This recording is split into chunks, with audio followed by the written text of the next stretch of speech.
Hello again, Tony Winston here, Jazz Piano College, looking at Some Time Ago, and I always assumed this was written by Bill Evans, but it was written by Sérgio. I can't really read that.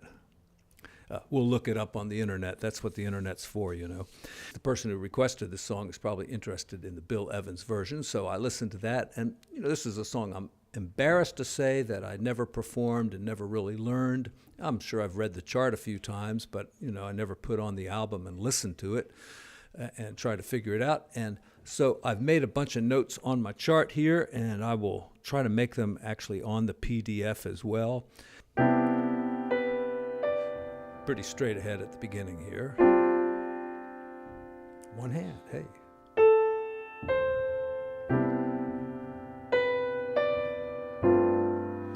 So anytime you see a G11 or a G7 sus, put down that G, play an F chord.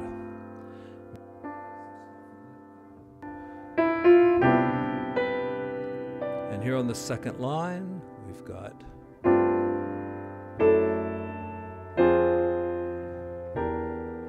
okay, so the first thing I heard when I was listening was the bass go down like this. And I wrote a bunch of stuff up here. It doesn't sound quite like an F sharp chord, so I tried F sharp sus. So I went like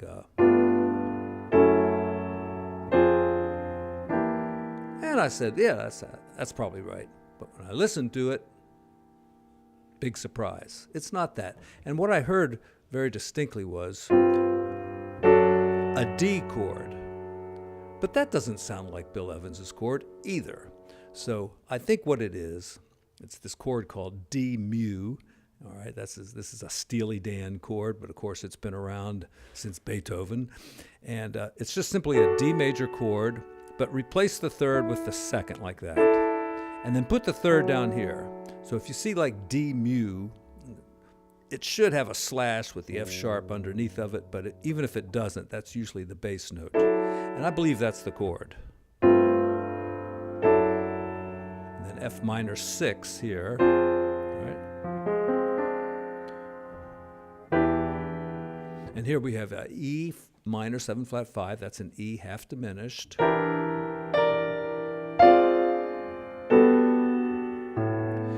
So what I heard was going up the inversion, but here it was like a B flat 7th chord. And it sounded like it was all the way up here, like something like that maybe. And then we've got A 11th, so there's the G chord in there. Going to a 13, and then a flat 13. And we have a D minor 9th. He plays triads here. And hits a C chord. Maybe it's like a rootless voicing or something like that, but it's definitely a C chord. And then the E7. And I thought I heard like the 9th maybe down there. And then stay on that A minor.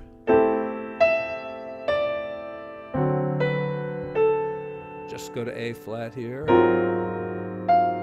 And G11.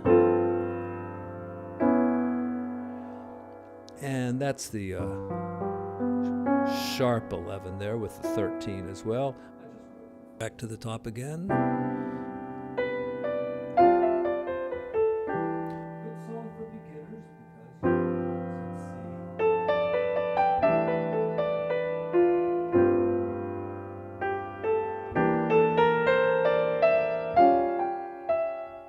All right, so I did not do Bill Evans's chord that time, but I could have gone.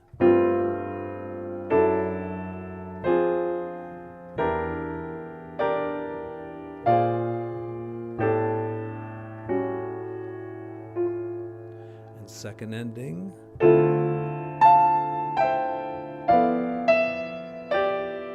Now, if you want to get the G7, you could go and then put like F down there in the bass to lead it to E minor.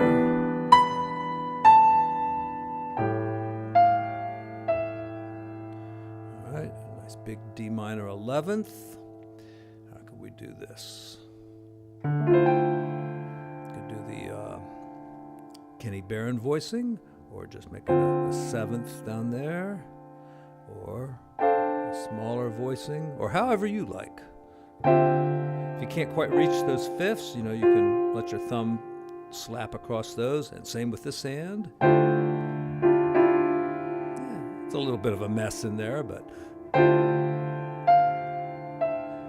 not G7, E7, and A minor. I wrote A minor 11th, so it must have a D in there somewhere, and then our A7th. There's the 13 and the flat 9, and D minor 13. So find a way to get that in there. Let's see, we don't need the G. Don't really need the E either, so maybe just that. Maybe move the F up here. I don't really like that.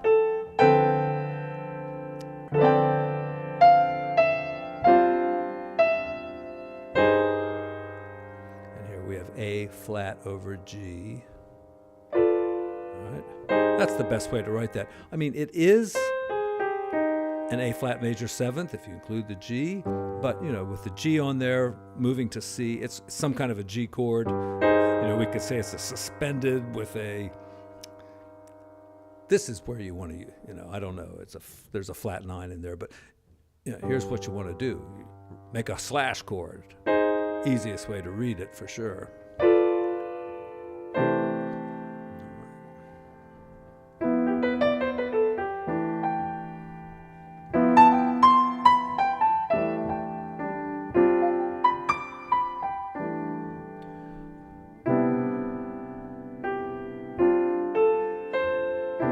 Kind of reminds me of A Child is Born.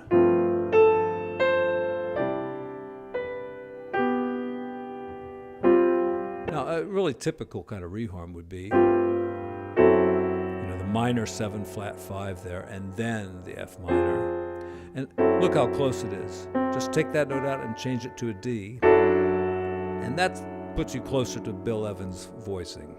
Closer.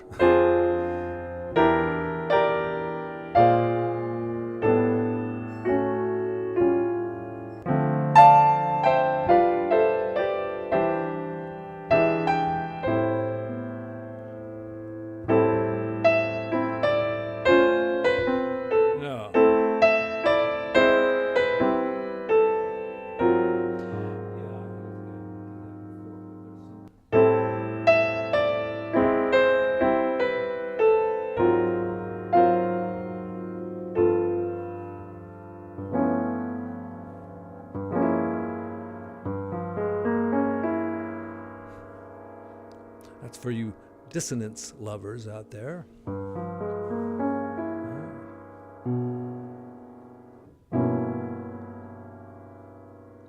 It's a legal chord. It sounds bad.